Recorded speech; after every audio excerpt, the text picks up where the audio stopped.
सियासत की देन है जो आज हम चर्चा कर रहे हैं। दोस्तों, आप लोग जो जागरूक लोग हो, आप वो जागरूक स्टूडेंट हो जो उनके लिए उनकी पर आज बातचीत करने आए हो। नहीं तो तमाम लोग आते हैं, आएंगे फ़ोन चला के चले जाएंगे। कुछ लोग हो सकता है कि छोटी मोटी नौकरी भी ले लें, लेकिन इस सोसाइटी के अंदर क्या कुछ चल रहा है, इस समाज के अंदर क्या कुछ चल रहा है, इस देश के अंदर क्या कुछ चल रहा है, उसके ऊपर बातचीत करने की शायद ना उनके अंदर पहले कभी हिम्मत थी, ना आगे कभी आएगी। ये दौर मतलब जिस तरीके से आज किसान आंदोलन चल रहा है, जिस तरीके से पूरे देश भर के अंदर जो लोग सामाजिक न्याय की लड़ाई लड़ने लग रहे हैं, या जिस तरीके से यूपी हो, मध्य प्रदेश हो, जिस तरीके के साथ महिलाओं के साथ अत्याचार होने लग रहा है, आप हर दिन अखबार के अंदर पढ़ने लग रहे हैं, लेकिन उनके कानों पे या उनके जहन में एक भी सवाल नहीं उठता है कि क्या कुछ होने लग रहा है और हम इस सोसाइटी को कैसे बदल सकते हैं। क्योंकि बाबा साहब कहा करते थे कि यदि अन्याय से लड़ते हुए आपकी मौत भी हो जाती है तो आने वाली पुश्तें आपको याद रखेंगी,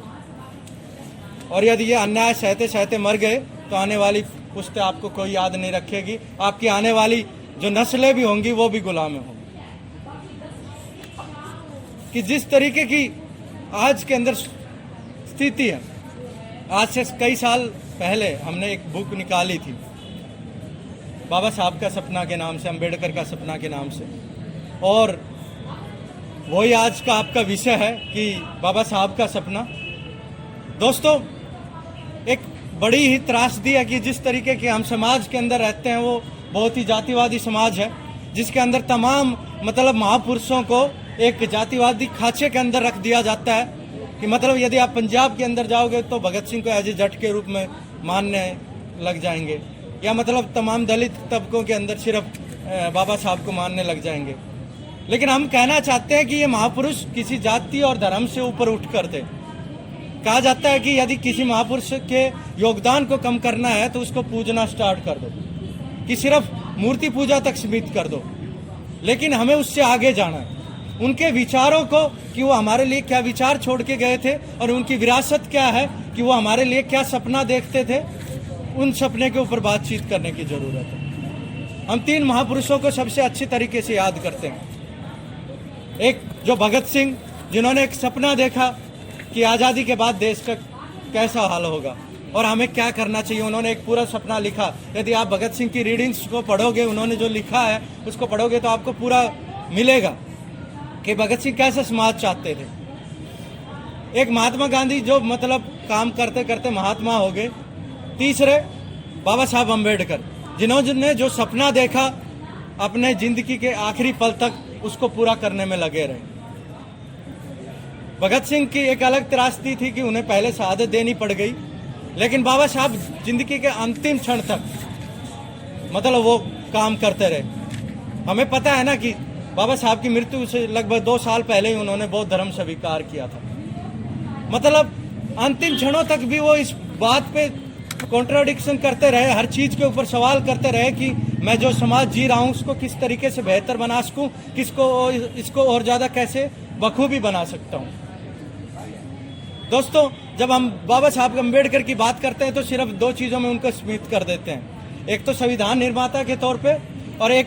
दलित उद्धारक के तौर पे।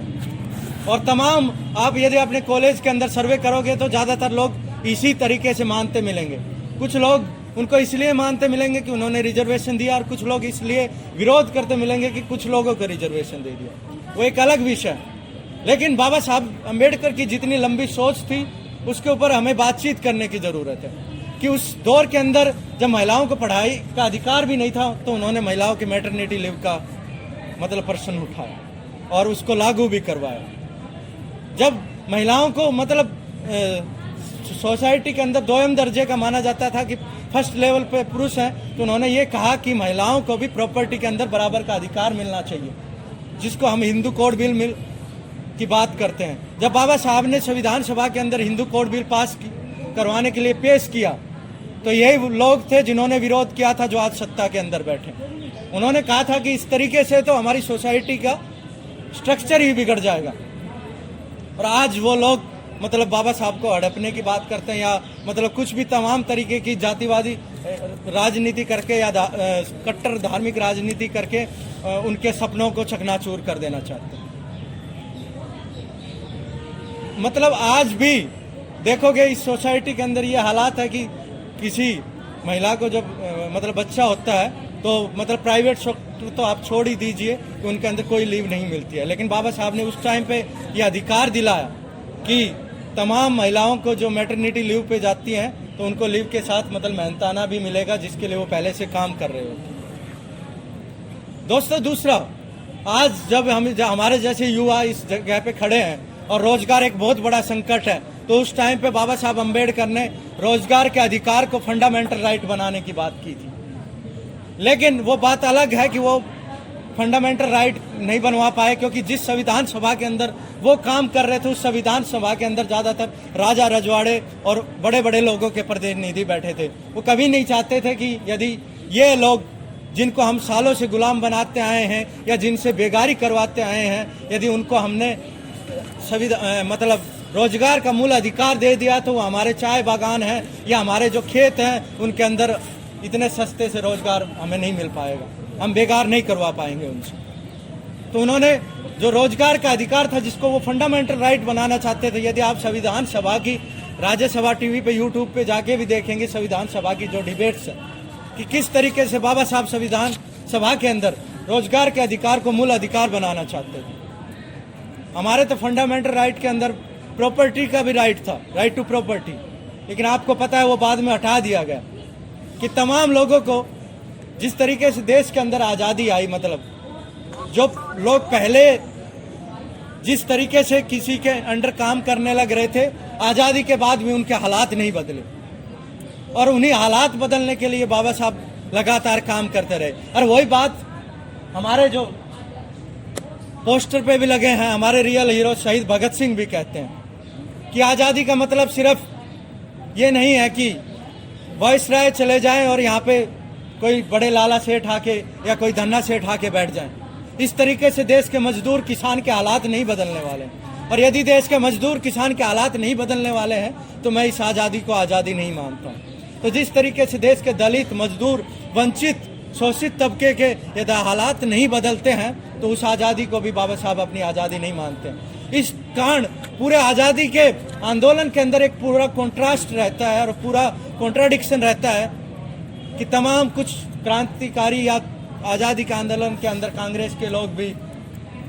ये कहते हैं कि हमें आज़ादी के लिए लड़ना चाहिए, लेकिन बाबा साहब ये बात भी करते हैं कि आज़ादी के बाद यहाँ के दलितों के, वंचितों के, शोषित तबकों के क्या हालात होंगे, हमें उसके ऊपर भी बात करनी पड़ेगी। यदि आज उसके ऊपर आप बात नहीं करोगे तो आज़ादी तो मिल जाएगी, उसके बाद सीधे सीधे वो लोग कब्जा कर लेंगे और उनके हालात ऐसे कैसे रहेंगे।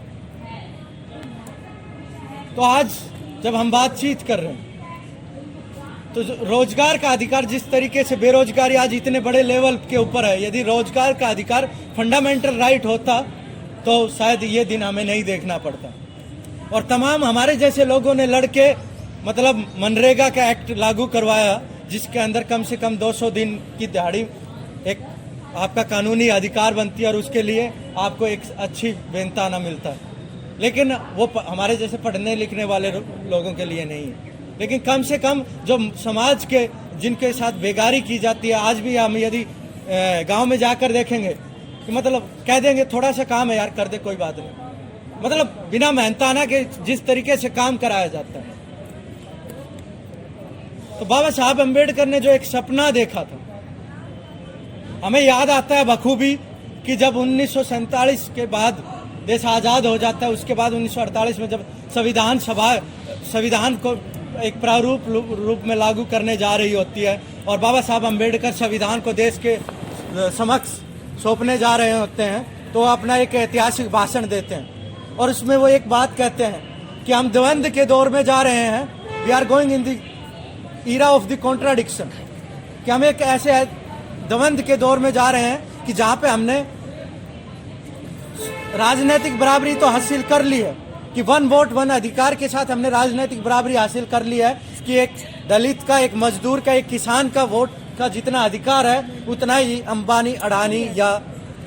देश के बड़े धन्ना सेठ का है। लेकिन जब तक समाज के अंदर सामाजिक और आर्थिक बराबरी नहीं आती है तो जो हमारी राजनीतिक बराबरी है उसको भी हम खो देंगे।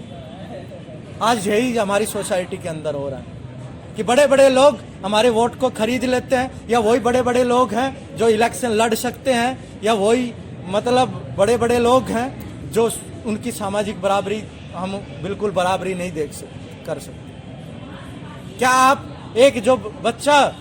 सरकारी स्कूल के अंदर जा रहा है, एक कॉन्वेंट के अंदर जा रहा है, क्या वो हम बराबरी कर सकते हैं?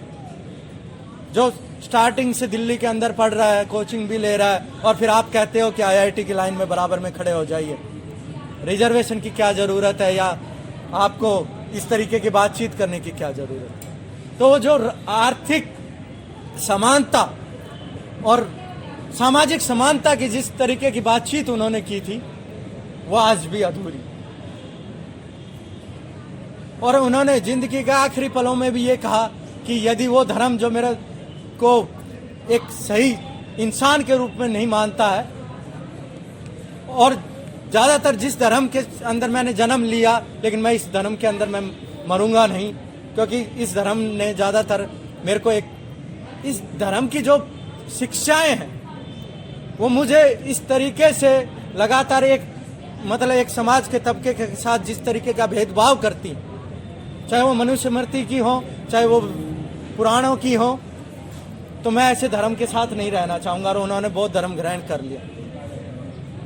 आज कुछ लोग इस देश को दोबारा धार्मिक कट्टर के रूप में बनाना चाहते हैं। यही बाबा साहब ने भी कहा था, यदि देश हिंदू राष्ट्र बनता है तो इस देश के लिए सबसे ज़्यादा खतरनाक बात इससे कोई नहीं हो सकती, क्योंकि यदि हिंदू राष्ट्र बनता है तो वो वही वर्णाश्रम होगा, वही महिलाओं की स्थिति दोयम दर्जे की होगी। कुछ लोगों को लगता है ये कोरी बातें हैं। हमें याद है अफगानिस्तान वो देश था जिसके अंदर महिलाओं के इतने बड़े अधिकार थे कि मतलब महिलाएं बखूबी रूप से वर्किंग क्लास के रूप में काम कर रही थी, तमाम तरीके के कपड़े पहन सकती थी। लेकिन जब से वहाँ पे एक कट्टरवाद ने जन्म लिया, आज यदि आप वहाँ पे जाके देखोगे तो यदि कोई लड़की पढ़ाई की बात कर देती है तो उसके ऊपर गोलियां चलाई जाती हैं। आपको पता है मलाला का केस, आपको पता है कि उन्हें पूरे दिन बुरके में रहना पड़ता है। कि ये जिस तरीके का जो धार्मिक कट्टर देश होते हैं वहाँ पे महिलाओं की स्थिति हमेशा दोयम दर्जे की बनाई जाती है, क्योंकि वो चाहते हैं कि हम उसी तरीके की पुरातन पंथी संस्कृति को लागू कर सकें। दोस्तों, आज ज़रूरत है कि हमें ये जो सर्कल है इससे भी बढ़ के हम काम कर सकें, कि तमाम अपने दोस्तों को, तमाम अपने हमारे एक राजनीतिक नेता है, उन्होंने बहुत अच्छी बात की थी कि हमें ज़रूरी नहीं है कि हम सिर्फ और सिर्फ वंचित तबकों को, दलित तबकों को ये बताएं कि बाबा साहब ने क्या किया। हमें ज़रूरत है उन लोगों को भी बताएं ताकि वो इन लोगों के साथ नफरत ना कर सकें। इसलिए इस दायरे को और भी बड़ा करने की ज़रूरत है। और जो युवा बेरोजगार बैठे हैं उनको भी ज़रूरत है कि आपको संघर्ष करने की ज़रूरत है। बाबा साहब अम्बेडकर के सपने दिखाए हुए के, शहीद भगत सिंह के जो सपने दिखाए हुए हैं, तभी ये बेरोजगारी आज जब देश को तमाम उन लोगों ने जब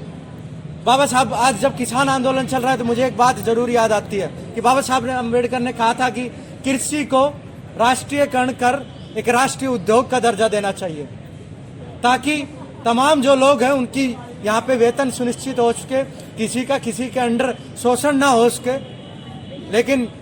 वो भी संविधान सभा के अंदर लागू नहीं हो पाया। लेकिन आज जब किसान आप देख रहे हैं कि दिल्ली के अंदर बैठे हैं तो हमें वो बात बखूबी याद आती है कि जिस तरीके से देश को धन्ना सेठों के उसके हाथों में बेचा जा रहा है, जिस तरीके से तमाम राष्ट्रीय संपत्तियों को, तमाम राष्ट्रीय कंपनियों को बड़े बड़े धन्ना सेठों को बेच दिया गया, तो हमारे जैसे लोग जो सरकारी नौकरी करना चाहते हैं उनके लिए सरकारी नौकरी थोड़ी सी हो गई है। और फिर समाज को लड़ाने के लिए आरक्षण का नाम ले दिया जाता है। मैं कहना चाहता हूं कि सिर्फ सरकारी नौकरियां 1% है, और उसके अंदर यदि रिजर्वेशन की बात की जाए तो बखूबी जो लागू किया गया है वो मात्र 0.1% है।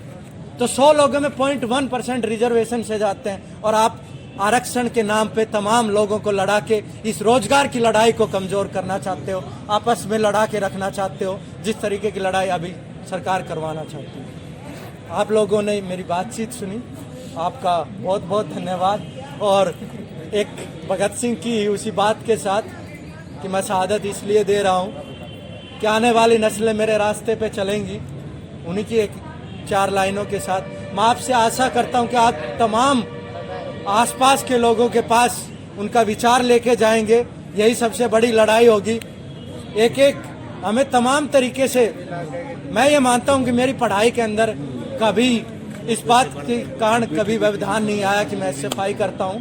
कभी बात इस कारण व्यवधान नहीं आया कि मैं और लिटरेचर ज़्यादा पढ़ता हूँ, चाहे बाबा साहब अम्बेडकर का हो, भगत सिंह का हो, और तमाम आज देश के प्रेस्टीज इंस्टीट्यूट के अंदर मैं पढ़ रहा हूँ। वो सब इन्हीं की देन है कि हमने, आपका दिमाग खुलता है कि जब आप चारों तरफ से सोचते हो और तमाम चीज़ें पढ़ते हो, क्योंकि हमारा दिमाग भी रिलेट करके सोचता है। उसी भगत सिंह की बात के साथ कि लिख रहा हूँ मैं अंजाम जिसका कल आगाज आएगा, मेरे लहू का हर कतरा कल इंकलाब लाएगा, मैं रहूँ या ना रहूँ मेरा वादा है तुमसे, मेरे बाद वतन पर मर मिटने वालों का सैलाब आएगा। आप लोग जरूर बाबा साहब के कारवा पे काम करें, इसी उम्मीद के साथ आपका बहुत बहुत धन्यवाद।